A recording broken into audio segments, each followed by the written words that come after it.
Pakistan rəhbərliyinin ciddi səylərinə və Amerika Birləşmiş Ştatları tərəfinin müzakirəyə hazır olmasına baxmayaraq, İran nümayəndə heyəti danışıqların ikinci raundu üçün İslamabada getməkdən imtina etdi. İran rəsmiləri bu imtinanı Amerika Birləşmiş Ştatlarının İrana qarşı dəniz blokadasını davam etdirməsi ilə əsaslandırdı. Lakin proseslər göstərir ki, bu, İran-ABŞ danışıqlarına mane olan yeganə səbəb deyil. İran parlamentinin sədri Məhəmməd Baqir Qalibafın başçılıq etdiyi İran nümayəndə heyətinin Pakistan paytaxtına yolunu kəsən daha mühüm səbəb Amerika Birləşmiş Ştatları ilə danışıqlar məsələsində ölkə daxilindəki kəskin ixtilaflar və ciddi fikir ayrılıqları olub. Təsadüfi deyil ki, sırağa gün birtərəfli qaydada Tehranla atəşkəsi uzatmaq qərarına gələn ABŞ prezidenti Donald Trump bununla bağlı bəyanatında İran hakimiyyətinin ciddi parçalanmaya məruz qaldığını və bunun heç də gözlənilməz olmadığını vurğulayıb. Həmin parçalanmanın ən bariz təzahürü aprelin 11-12-sində keçirilmiş danışıqlardan az sonra İran nümayəndə heyətinin, xüsusən ona rəhbərlik edən Qalibafın Sepahın sərt etirazı ilə üzləşməsi və radikal siyasi qüvvələrin ilk növbədə Səid Cəlili tərəfdarlarının kəskin tənqidinə tuş gəlməsi olub.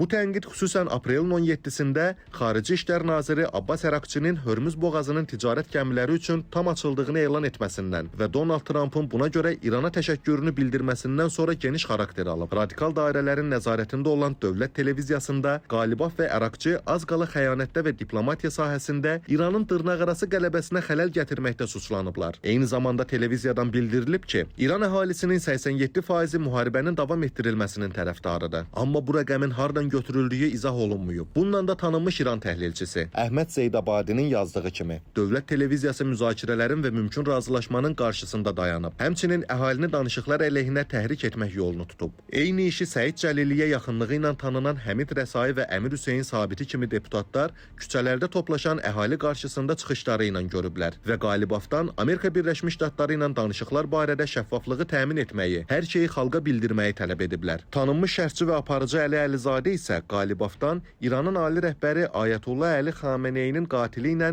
necə üzbəüz əyləşə bildiyini soruşub. Aprelin 19-da Qalibaf yaranmış vəziyyətlə əlaqədar dövlət televiziyasına təqribən 1 saatlıq müsahibə verib və yaranmış suallara, irəli sürülən ittihamlara aydınlıq gətirməyə çalışıb. Qalibaf qələbə eyfariyasının ziyanlı olduğunu işarə edib və Amerika Birləşmiş Ştatlarının həm maliyyə imkanları, həm də hərbi təchizat baxımından İrandan güclü olduğunu, eləcə də İsrailin böyük hərbi potensiala malik olduğunu açıq şəkildə dilə gətirib və İranın düşmən üzərində qələbəsinin asimmetrik mübarizə metodları və qarşı tərəfin strateji yanlışlıqları sayəsində əldə edildiyini vurğulayıb. Müsahibə göstərib ki, Qalibaf ona qarşı həyata keçirilən kampaniyanı ciddiyə alır və narahatlıq keçirir. Eyni zamanda o, xaricə, ilk növbədə Amerika Birləşmiş Ştatlarına imkanlarının məhdudluğu və daxili maneələrlə hesablaşmalı olduğu barədə mesaj verib. O da diqqətdən yayınmayıb ki, aparıcı Qalibafın ittiham olunduğu bəzi mövzular, məsələn, Hizbullahla atəşkəs tam əldə olunmadan danışıqların başlanması, ABŞ ilə müzakirələrin daha əvvəl aparılıb-aparılmaması və sair kimi məsələlər üzərində təkidlə dayanıb. Bir növ spikeri sorğu-suala tutub. İxtilafların ciddiliyini belə bir fakta nümayiş etdirir ki,